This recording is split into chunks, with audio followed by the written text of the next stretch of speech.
Charleston in 1839 was a city of contradictions, a place where charm and cruelty coexisted so seamlessly, even the cobblestones seemed complicit. By day, sunlight danced across pastel mansions, the air thick with the perfume of magnolias and money. By night, candlelight flickered behind lace curtains, where genteel conversation disguised the machinery of human bondage that kept it all alive. This was a city that prided itself on grace and civility. But beneath that polished veneer lay an economy and a morality built on ownership. Charleston's elite dined on imported wine, discussed European art, and measured respectability not by virtue, but by how many lives they controlled. Among them stood Adelaide Thornwood, a merchant whose name was spoken with admiration in drawing rooms and envy in taverns. He was everything a Charleston gentleman was expected to be: ambitious, well-dressed, polite to a fault. His warehouse near the Cooper River brimmed with imported porcelain, silk, and furniture, symbols of refinement that masked the brutality on which the city's wealth depended. To those who knew him, Elias was the image of success. To those who worked for him, enslaved men and women whose labor kept his fortune afloat, he was a figure to be feared and obeyed. But in 1839, even in this gilded world, a single truth threatened to unravel everything Elias had built: the secret of his wife, Adelaide. Adelaide Montgomery Thornwood was not the typical Charleston wife. Born in Boston, educated, articulate, and unapologetically curious, she represented a kind of woman that unsettled the Southern establishment. She read philosophy. She quoted poets. And, most dangerously, she questioned the moral foundations of the world she had married into. Imagine the tension in that grand home on Trad Street, a house with high ceilings, marble floors, and a silence so heavy it could suffocate. Servants moved like ghosts through its halls, careful not to disturb the uneasy peace between husband and wife. Guests whispered that Adelaide had grown pale, withdrawn, not herself. But the truth, as history would later show, was far more chilling. Adelaide was beginning to see through the illusion of Charleston's grandeur. She had arrived as an idealist, believing perhaps that wealth and decency could coexist. What she found instead was a city that could rationalize cruelty with elegance. Every polite dinner conversation, every church sermon, every neighborly smile was built upon the suffering of others, and she could no longer ignore it. Letters she wrote to her childhood friend Elizabeth Peabody reveal flashes of quiet rebellion. The practice I now witness daily seems a stain upon the soul of this nation, though I dare not speak it aloud. It's a single line, but in that time and place, such words were dangerous. For Elias Thornwood, they were unforgivable. You see, Elias's world was built upon order, his order. Every object in his home had its place, every person their role. A wife who questioned that system was not a companion but a threat. And soon, Adelaide's refusal to play the part of the docile Southern wife would become the spark that lit a scandal unlike any Charleston had ever seen. As whispers of marital discord began to ripple through the city, few could have guessed how dark the story would become. Behind those white shutters on Trad Street, something sinister was taking shape, a plan born of pride, greed, and desperation. Years later, when researchers uncovered the first hint of what happened in that house, the false death record, the vanished body, it would defy belief. But in 1839, all anyone saw was the surface: a respected merchant, a sickly wife, and a society too polite to ask questions. Charleston thrived on silence. And silence was the perfect place to hide a crime. The story of Adelaide Thornwood didn't begin with violence. It began with trust. A marriage that promised love and security became, instead, a contract of ownership. And as the humid summer of 1839 settled over the city, Elias Thornwood began to see a way out of his debts, his frustrations, and his troublesome wife, all at once. He just needed to make her disappear. At first, Charleston society adored the Thornwoods. When Elias brought his young bride from Boston in 1834, the union was celebrated as a triumph of refinement and fortune. The local papers even praised it as the perfect joining of northern elegance and southern enterprise. But behind the compliments and champagne toasts, an invisible tension simmered, a clash between two worlds that could never truly reconcile. Adelaide Montgomery was 22 when she married Elias. She'd grown up surrounded by books, debate, and progress. Her father was a shipbuilder who believed his daughter's mind was her greatest asset. In Boston, she was encouraged to speak her thoughts freely. In Charleston, such independence was almost a social crime. From the moment she arrived, Adelaide felt it. The eyes that followed her at every gathering, the polite smiles that didn't reach the eyes. Charleston's women whispered that she was too outspoken, while the men dismissed her curiosity as a northern eccentricity. But what truly set her apart was her empathy. She noticed the people others refused to see. The enslaved servants who polished the silver and opened the doors weren't invisible to Adelaide. She spoke to them kindly, sometimes too kindly for the comfort of her guests. And when she quietly began teaching the cook's young daughter to read, an act forbidden by South Carolina law, Elias warned her that her sentimental impulses would cause trouble. Her answer was simple: "Ignorance is a cruelty, Elias, and I will not be its accomplice." It was the first time she openly defied him. It would not be the last. To outsiders, Elias Thornwood was charming, the kind of man who made even rivals feel at ease. But in private, his charm curdled into something else: control. He believed marriage, like business, required discipline. He monitored what Adelaide read, whom she wrote to, and even what she discussed at dinner. What began as gentle correction soon hardened into quiet domination. Letters Adelaide wrote to her brother William paint the picture of a woman trying to hold on to herself. "He measures affection as he does profit," she wrote in one, "by what it returns to him. I sometimes wonder if his heart beats at all, or merely calculates." Yet for a time she tried to adjust. She hosted dinners, attended church, and smiled when expected. But beneath that practiced grace was growing despair. She found solace in her studies: botany, astronomy, poetry, subjects that reminded her there was still a world beyond Charleston's suffocating walls. Elias, meanwhile, was facing pressures of his own. The international trade that built his wealth was shifting. A shipment of goods lost at sea had crippled his finances, and whispers of unpaid debts began circulating among Charleston's merchants. Pride wouldn't let him admit it, but Elias was drowning. And in his desperation, Adelaide's inheritance, money she had received from her grandfather's estate, became his obsession. Under the law, her fortune was his to control, yet bureaucratic delays and her family's mistrust made it difficult to access. The very wealth he believed was rightfully his was locked behind the legal walls of the Montgomery name. Adelaide's compassion became, in his mind, defiance. Her independence, an insult. Her wealth, an obstacle. The marriage that began as a partnership had turned into a cold war of willpower and appearances. In public, they still walked arm in arm at the theater. In private, their words were weapons. Servants later recalled the muffled arguments behind closed doors, the clinking of glass, the sound of Adelaide's footsteps pacing long after midnight.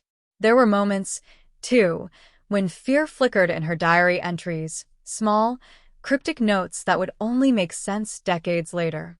He speaks of debts and obligations. One reads, then, in the same breath, of opportunities in the islands. To Elias, Adelaide was no longer a wife. She was an inconvenience that needed to be managed. Charleston's polite society saw only the surface: an elegant couple, a fine home, and a beautiful wife whose health was delicate. But Adelaide wasn't ill. She was trapped. And the man smiling beside her at church was already planning how to erase her entirely. Because in Elias Thornwood's world, everything and everyone had a price. By the spring of 1838, whispers about the Thornwoods had become part of Charleston's social undercurrent. Servants spoke in hushed tones, neighbors exchanged knowing looks, and at dinner parties, when Adelaide's name came up, polite conversation suddenly shifted to safer topics. Something in that grand house on Trad Street wasn't right, And though few dared to say it aloud, everyone could feel it. Adelaide Thornwood had begun to change. She was still graceful, still composed, but there was a quiet fire behind her eyes now, an unspoken defiance that unsettled those who noticed it. For a woman of her status, silence was expected. Submission was etiquette. But Adelaide was not built for quiet obedience. Each day, she retreated further from Charleston's glittering social world and deeper into her own conscience. Her diary from that time, found more than a century later, reveals a woman wrestling with two forms of captivity, one legal, the other moral. "How strange," she wrote, "that my freedom feels less assured here than that of those bound in chains outside my window." It was not a metaphor. From her parlor window, she could see the enslaved workers loading and unloading cargo from ships at the Cooper River, laborers under the punishing Carolina sun. She watched them, sometimes for hours, as her husband discussed trade profits and dinner menus. And in her letters to her friend Elizabeth Peabody, she described their faces, their exhaustion, their silence. "The city," she wrote, "pretends not to see them. Perhaps I am becoming inconvenient, because I do." Her compassion soon turned into action. When Adelaide began teaching one of the household's young enslaved girls to read, using worn copies of scripture and poetry, Elias's temper broke its polished facade. Witnesses would later recall the sound of his shouting echoing through the house. "Do you mean to shame me before the city?" he had barked, slamming a ledger closed. Adelaide didn't answer. She simply met his eyes, calm and steady. That was the moment Elias realized he couldn't control her anymore. From then on, he tried to isolate her, limiting her letters, restricting her visits, assigning servants to supervise. To outsiders, it looked like a husband protecting a fragile wife from her nervous ailments. But within those walls, it was imprisonment dressed as concern. Adelaide's last surviving letters to her brother William capture the fear creeping into her words. "I sometimes dream of home," she wrote, "but even my letters feel as if they vanish before reaching you. I fear they are intercepted." William, in Boston, had no idea how literal that fear was. Elias had begun reading Adelaide's correspondence before it left the house, censoring what he called emotional extravagance. By midsummer, the servants noticed that Adelaide had stopped walking in the garden. She ate alone, spoke little, and kept her diary locked in a drawer. Yet even in isolation, she resisted in small, invisible ways. She continued writing, sometimes by candlelight when the rest of the house slept. She gave what little money she could spare to the cook to help her child. And she had notes in her books, messages she hoped someone someday would find. It was as if she knew her story would one day need witnesses. Meanwhile, Elias's business troubles were deepening. He had lost a major shipment from France, and creditors were beginning to circle. His polite smile no longer masked his agitation. He began speaking of the islands, more frequently, of foreign opportunities that might restore his fortune. To his associates, it sounded like business talk. To Adelaide, it sounded like threat. In her final diary entries before her disappearance, her handwriting trembles. The rage in his eyes when denied cannot be described. He speaks now of debts and obligations and of me, as though I were an asset. That line would haunt historians a century later. Because by the time Charleston's elite were attending the next round of soirees, Elias Thornwood had already decided that his wife's spirit and her inheritance were liabilities he could no longer afford. And soon, Adelaide Thornwood, the woman who dared to speak truth in a city built on lies, would vanish into silence, so absolute it would take more than 100 years to break it. September 1839. The humid air hung heavy over Charleston, thick with the scent of salt, magnolia, and something else, secrecy. That summer, a quiet rumor drifted through the city. Mrs. Adelaide Thornwood had fallen ill. At first, no one questioned it. Illness was common in the South, and yellow fever was the monster everyone feared most.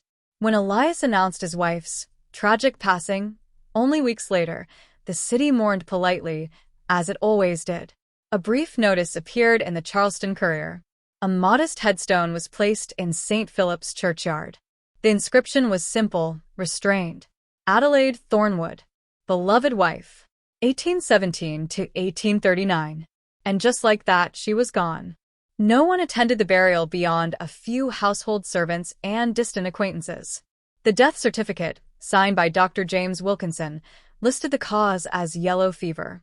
It was all so routine, too routine. But in a city that prided itself on civility, no one asked questions. For more than a century, no one did. It wasn't until 1966, 127 years later, that a young doctoral researcher named Margaret Hollings stumbled upon something that made the blood drain from her face. She'd been studying historical outbreaks of yellow fever in antebellum Charleston, cross-referencing church burial records with city health reports. And when she reached 1839, one name caught her attention: Adelaide Thornwood. There was just one problem. According to every official record Hollings could find, Charleston had no yellow fever outbreak that year.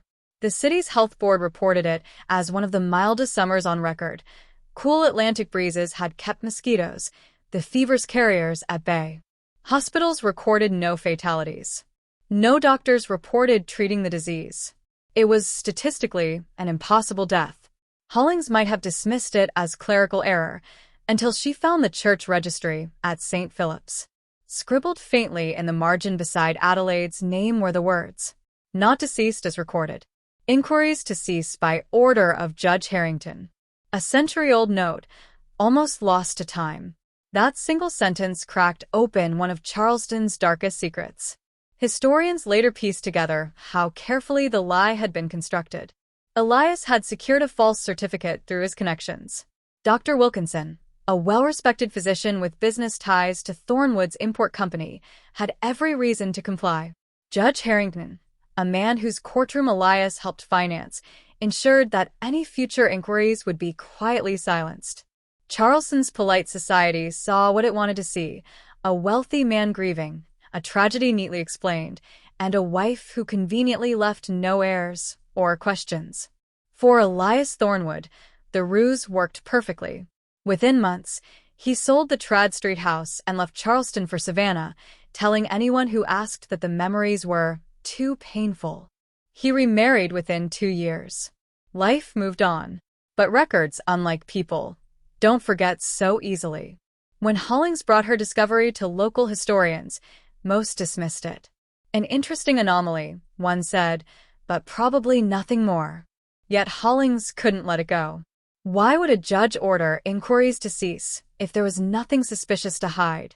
Her persistence led her to another clue, one buried not in a church, but in the dusty archives of city property ledgers.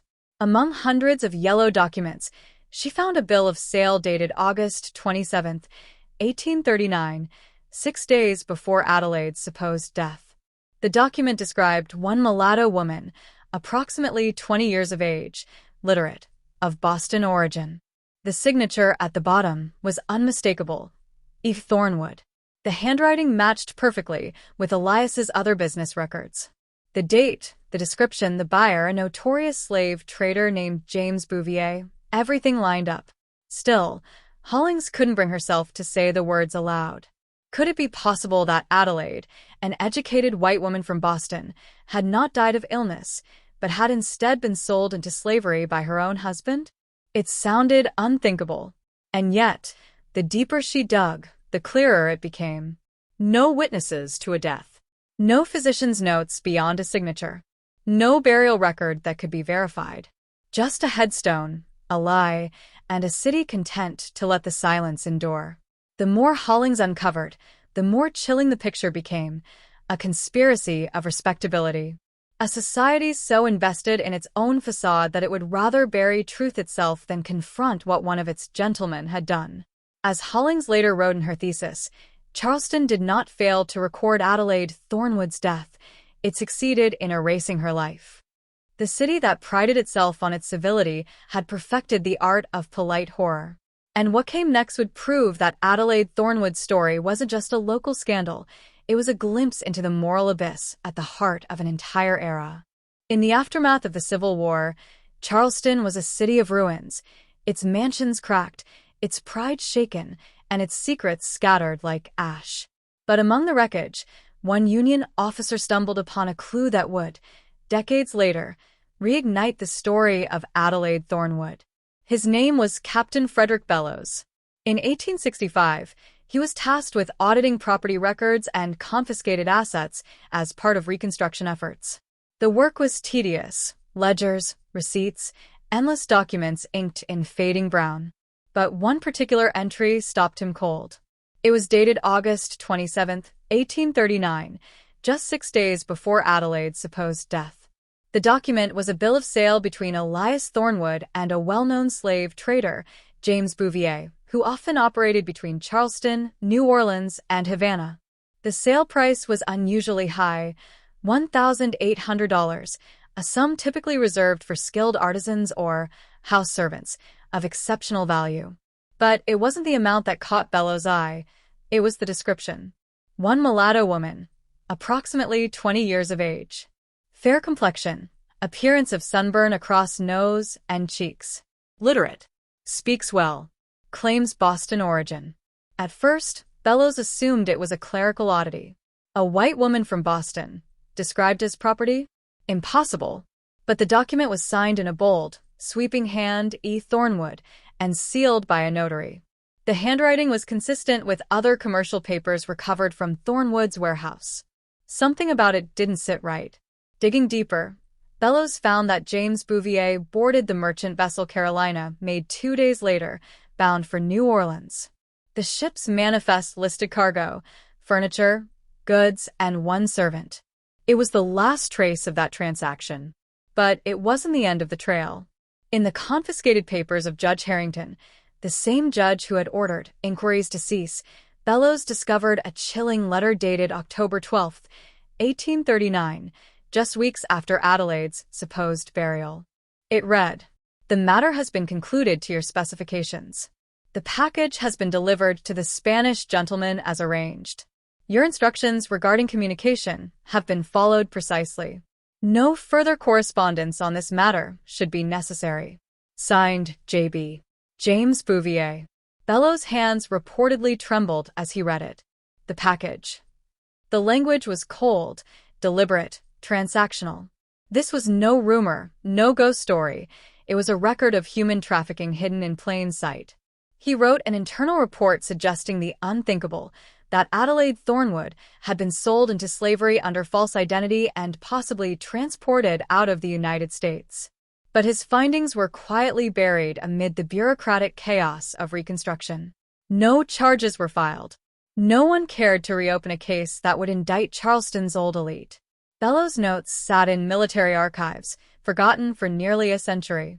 When historian Dr. Gerald McKinney rediscovered them in 1963, even he dismissed them at first as too outrageous to be true. But when he cross-referenced Bellows' report with Margaret Holling's yellow fever research and the church notation, the puzzle pieces finally locked together. Every fragment pointed to one horrifying conclusion. Adelaide hadn't died. She'd been sold. The realization sent a shiver through the historical community. The Thornwood case wasn't just another Southern scandal. It was a grotesque distortion of law, marriage, and morality. Elias had not merely killed his wife. He had commodified her. And Charleston, rather than confront the truth, had helped him do it. Consider the enormity of that betrayal. A woman of education, refinement, and social standing, reduced, by a few strokes of ink, to property. It wasn't just an act of greed. It was an act of erasure. Dr. McKinney would later write in his journal, "The Thornwood case demonstrates how slavery's corruption reached beyond race. It devoured even those who believed themselves safe within privilege." As the 20th century unfolded, more fragments emerged: a diary sealed in a wall, a forgotten letter, a photograph. Each discovery whispered the same story. The city's beloved merchant had orchestrated an atrocity that its churches, courts, and doctors conspired to bury. It said that evil hides best in respectability. In Elias Thornwood's Charleston, that respectability wasn't a mask, it was armor. And now, that armor was beginning to crack. Because the walls of his Grand Trad Street home were about to give up a secret that even time hadn't managed to bury. It was 1965. more than a century after Adelaide Thornwood vanished, when Charleston began renovating the old Thornwood residence on Trad Street. To most, it was just another restoration project, a crumbling antebellum home being polished back into a postcard. But for the crew working in the basement, it became something else entirely. Behind a section of brick sealed with plaster, a worker's hammer struck hollow.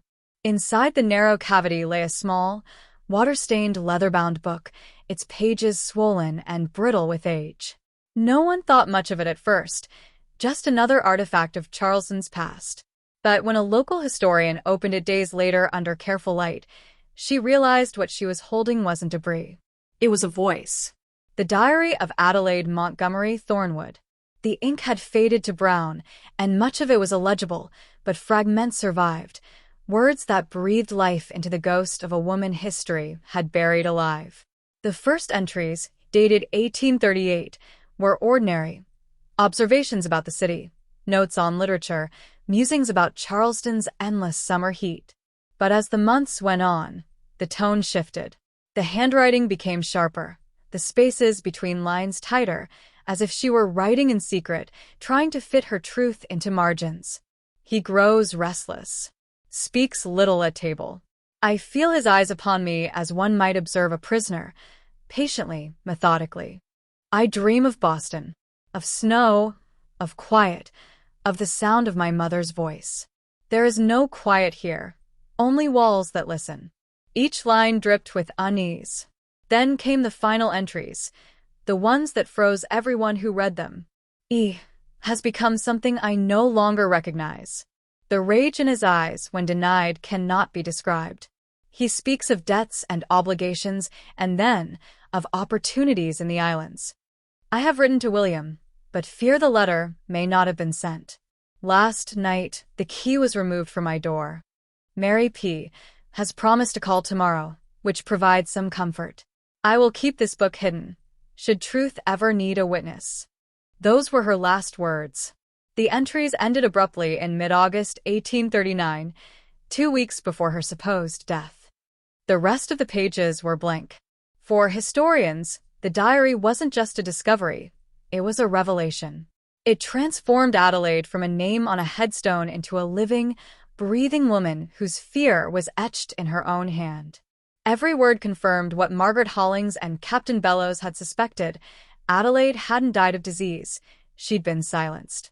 Dr. Gerald McKinney, who led the examination, later said the room fell into complete silence as the final lines were read aloud. It was like hearing someone whisper from the grave, he wrote. She knew what was coming. But one question haunted everyone who touched those pages. Why hide the diary in the wall? Some believed she did it herself, anticipating her fate and concealing her truth before Elias could destroy it. Others thought a sympathetic servant might have found it and hidden it away in secret. Whoever placed it there ensured her story would one day be found. And found it was 126 years later. The discovery reignited public fascination with the Thornwood case. Newspapers called it Charleston's Skeleton Bride.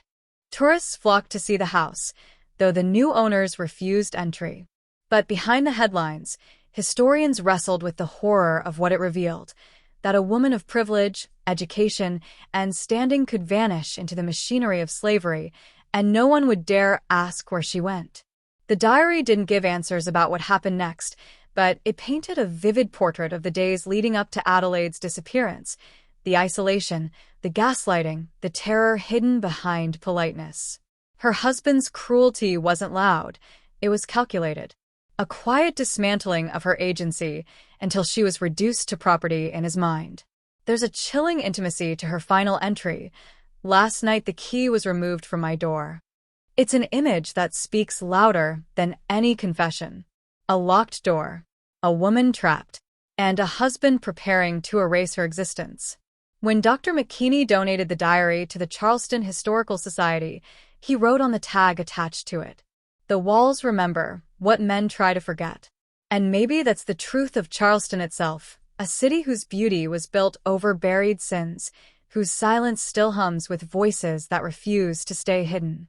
Because even bricks, it seems, can't hold a secret forever. When Adelaide Thornwood vanished in 1839, Charleston didn't lose a woman. It lost a witness.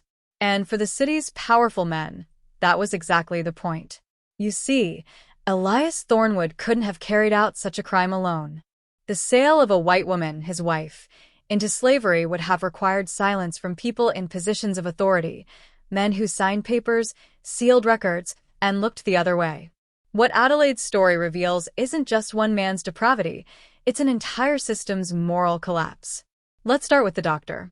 Dr. James Wilkinson was a respected physician, well known in Charleston's elite circles. He signed Adelaide's death certificate, stating she had died of yellow fever, a disease no one else caught that season. The forgery was blatant. But Wilkinson's connection to Elias ran deeper than friendship. He sat on the board of the Charleston Mercantile Bank, which financed Thornwood's trading ventures. If Elias fell, so did the money that flowed through the doctor's own accounts. His pen didn't just sign a certificate, it preserved his investments. Then there was Judge Samuel Harrington, the same judge whose marginal note in the church register ordered inquiries to cease. He was no backroom magistrate. He presided over Charleston's court with an air of dignity, the kind of man who lectured about the sanctity of law. Yet that law bent easily for those of his own class. Harrington, it turns out, also had shares in several shipping ventures linked to Thornwood's import business. When Elias came to him for discretion, the judge provided it at a price. His silence bought him continued profit and the maintenance of Charleston's illusion of order. Charleston's society was a web, and every thread connected back to power. If one strand snapped, the whole thing trembled. So, when Elias Thornwood's wife inconveniently began questioning slavery, when she taught enslaved children to read, when she threatened to bring shame upon the very structure that upheld their wealth, the web tightened around her instead. Even the church played its role. St. Philip's, with its grand spire and marble pews, was more than a place of worship, it was a sanctuary for reputations. Ministers often served as moral shields for Charleston's elite. The church recorded her death, blessed her false burial, and placed a headstone over an empty grave. Later, one sexton's anonymous note, not deceased as recorded, hinted that not everyone in the congregation was blind. But those who knew the truth chose silence over scandal. Adelaide's story exposes a terrible irony. The same system that enslaved millions also enslaved its own conscience. Every man who signed a false record, every friend who chose not to ask questions, every woman who whispered, "Poor Mrs. Thornwood," instead of, "Where is she?" Each became a link in that chain of complicity. And complicity, in Charleston, wore a smile. Consider Mary Pinckney, Adelaide's friend, and one of the few women of that circle who seemed to notice something was wrong. Her letters, discovered in the 1950s, describe Adelaide as a bird in a gilded cage, present but not permitted to sing. Yet after Adelaide's death, her tone changed. The letters stopped. No further mention of her friend, no outrage, no suspicion. Just silence. Did Mary learn the truth? Or did she, like so many others, decide it was safer not to know? Charleston was built on that choice, not of ignorance, but of selective blindness. To maintain its civility, it needed silence more than truth. Dr. McKinney later wrote that Adelaide Thornwood's disappearance was not an act of passion but of policy. Her erasure protected a fragile illusion, the belief that Charleston's high society was civilized, honorable, and godly. Admitting otherwise would mean confronting the monstrous reality beneath the lace and linen. The deeper researchers dug, the clearer it became. Elias Thornwood had purchased his wife's disappearance through a network of privilege. The doctor gave her death a name. The judge gave it legality. The church gave it sanctity. Society gave it permission. Together, they created the perfect crime, one so civilized it didn't even look like one. But the thing about webs is this. They can hold their shape only until light hits them. And when it finally did, what shone through was not the image of Southern gentility, but a portrait of moral rot, glistening beneath the varnish of manners. When the merchant vessel Carolina Maid left Charleston Harbor on August 29, 1839, its sails billowed under a blazing southern sun. Officially, It carried furniture, textiles, and one domestic servant. Unofficially, it carried a secret Charleston had buried with an empty coffin. That servant, described as a mulatto woman of Boston origin, was most likely Adelaide Thornwood. Her husband had signed her into bondage, her death certificate freshly inked, her name erased before the ship even left the dock. Imagine the scene, the bustling harbor alive with shouts of dockhands, the stench of tar and salt thick in the air. No one would have looked twice at another woman being escorted aboard by a traitor like James Bouvier. But unlike the others chained in the ship's lower decks, Adelaide had once moved among Charleston's most refined circles. Now, she was property, her life reduced to a line item in a merchant's ledger. The Carolina Maid sailed south, bound for New Orleans, a hub of commerce and human misery. From there, Bouvier's trade routes often extended to the Caribbean, to Havana, Port-au-Prince, and the French islands, where slavery still thrived under different flags. It was in those ports, far from American law, that Adelaide's trail fades into the fog of the Atlantic. But fragments of evidence whisper what might have happened. In 1965, among old notarial records in New Orleans, researchers discovered a letter from a merchant named Carlos Vega to a French planter in Saint-Domingue, modern-day Haiti. It referenced a fair, educated English-speaking woman recently arrived from Charleston. The tone was purely transactional. She is capable in household management and suitable for companionship. Payment received in full. The date? October 1839. It fits the timeline perfectly. If this was Adelaide, she had been sold again, renamed, repackaged, and transported across the Gulf to a new master. The Spanish gentleman mentioned in Bouvier's letter to Elias Thornwood had, it seems, taken possession of her. What happened next can only be guessed from the shards of history left behind. A notation found decades later in the household accounts of a Havana merchant mentions hiring a new English-speaking manager in late 1839. Another document, from a French plantation near Port-au-Prince, refers to a remarkably educated mulatto woman who claims American birth. Both descriptions match Adelaide's profile, too educated for field labor, too foreign for comfort. She would have been used as a domestic overseer or companion, her refinement now her currency. For a woman raised in freedom, it would have been a living death. We can't know what she felt during those years, terror, defiance, or resignation, but the Havana letter offers one last glimpse of her spirit. A brief postscript, almost an afterthought, reads, "The American woman continues to insist upon her free status and Boston origins. She grows troublesome despite correction. Even as a captive, Adelaide refused to surrender her truth.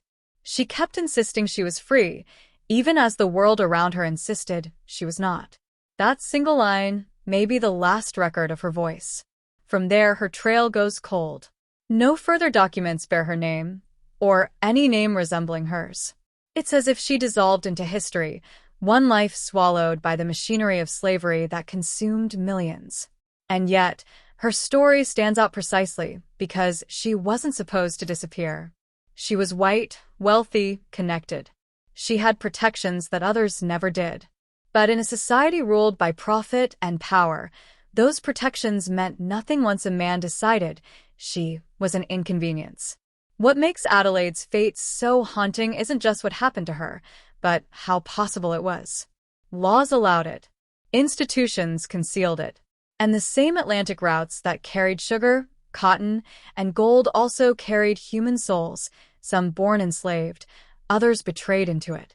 Even today, the image of that ship leaving Charleston lingers like a ghost on the water, a silent figure on the deck, her pale skin sunburned, her eyes fixed on the horizon, watching the shore recede into mist.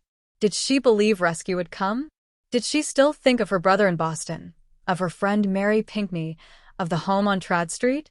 We'll never know. What we do know is that when her ship vanished over the curve of the Atlantic, so did any trace of justice. And when the waves closed behind her, they didn't just swallow a woman, they swallowed an entire city's conscience. For more than a century, Adelaide Thornwood existed only as a name carved on a headstone, a quiet epitaph weathered by salt and time. But in the 20th century, her silence began to crack. It started not with a historian or a detective, but with a coincidence, the way truth often reemerges when no one's looking for it. In 1963, historian Dr. Gerald McKinney was researching Charleston's Reconstruction period when he stumbled upon Captain Frederick Bellow's forgotten report from 1865. The yellowed pages described, in shocking detail, a suspected transaction involving a Charleston merchant's wife. McKinney might have dismissed it as rumor had he not noticed the name scribbled in the margin, E. Thornwood. The coincidences grew impossible to ignore. Margaret Hollings had already uncovered the false yellow fever record. The church register still carried that faint, defiant note, not deceased as recorded. And now Bellow's documents pointed toward something darker. Piece by piece, the puzzle was assembling itself, as if Adelaide's story refused to remain buried any longer. In 1965, when the diary emerged from the wall of the Thornwood house, McKinney knew it wasn't coincidence. It was testimony. It was as though she had written across time, he later said. Every page was an indictment of the silence that protected her husband. The diary and the documents together forced historians to confront an unbearable truth. Adelaide Thornwood's disappearance wasn't a tragedy of disease. It was a crime of civilization. The Charleston Historical Society quietly acquired the diary, placing it in climate-controlled storage alongside the forged death certificate, a lock of hair, and the modest gloves found in the coffin beneath her empty grave. When reporters caught wind of the story, Charleston found itself face-to-face with a past it had spent generations romanticizing. Headlines called it the merchant's sin, Charleston's forgotten wife, and the bride sold south. Yet even as public fascination swelled, the city itself seemed uneasy. Guides on historic walking tours skipped over the case. Church officials at St. Philip's dismissed questions as sensationalism. The genteel world Adelaide had once inhabited still preferred decorum over truth. But outside Charleston, her story struck a nerve. Feminist scholars saw in her case a stark example of how 19th-century law rendered women legally invisible, their property, their inheritance, even their bodies belonging to their husbands. Abolitionist historians pointed to her as proof that slavery's corruption extended far beyond race. It infected everything it touched, including marriage, religion, and law. As one writer put it, if Elias Thornwood could sell his own wife, then the boundary between master and monster no longer existed. Throughout the 1970s and 80s, new fragments kept surfacing, like echoes answering across decades. Renovations in an old shipping office near the harbor uncovered correspondence between Elias Thornwood and James Bouvier. The letters contained veiled references to the Northern Complication and domestic matters resolved through alternative channels. The euphemisms were chillingly polite, the kind that only makes sense once you know the horror behind them. Each discovery pushed the line between rumor and proof closer to certainty. By the time Dr. Rebecca Harrington published her 1990 study, Erased: Women, Law, and the Thornwood Case, the academic consensus was firm. Adelaide Thornwood had not died, she had been trafficked. And yet even then the mystery refused full closure. Some researchers believed she ended her life in Havana, working as a house servant under another name. Others traced clues to Haiti, where plantation records mention an English-speaking mulatto, woman purchased from a Spanish merchant in late 1839. Her education, her refinement, her insistence on being free. These traits appear again and again, flickering through the archival fog like a candle no one could extinguish. By the late 20th century, Adelaide had become a symbol. Not a ghost, but a mirror, reflecting the ways society can bury its sins under ceremony and stone. Her story appeared in university lectures, art exhibits, even a local play titled The Empty Grave. Visitors began leaving flowers by her headstone at St. Philip's, not because her body lay beneath it, but because truth finally did. One bronze plaque now gleams against the weathered marble, its inscription simple yet searing. Adelaide Montgomery Thornwood, 1817 to unknown. Let truth prevail. It's a grave without remains, but it holds something more enduring: accountability. Because history doesn't stay silent forever. It waits, patient as stone, for the moment someone decides to listen. And when they did, Charleston's most elegant life finally broke apart, revealing the bones of a truth too terrible to ignore, a truth Adelaide herself tried to preserve in a hidden diary, praying that someday someone would read her words and believe her. As the sun sets over Charleston, the city glows golden, its pastel facades washed in warm light, its cobblestone streets whispering with footsteps and history. Tourists stroll past grand antebellum homes, photographing balconies heavy with jasmine, unaware that one of those houses, the Thornwood residence on Trad Street, once held a secret so dark it nearly erased a woman from existence. And yet, even now, her story lingers. Not in ghostly apparitions or haunted legends, but in the quiet persistence of truth that refused to stay buried. Adelaide Montgomery Thornwood's name has finally returned to the world, but not as Charleston once meant it to be remembered. She was supposed to vanish neatly, a wife who died young, a tragedy tidily mourned and swiftly forgotten.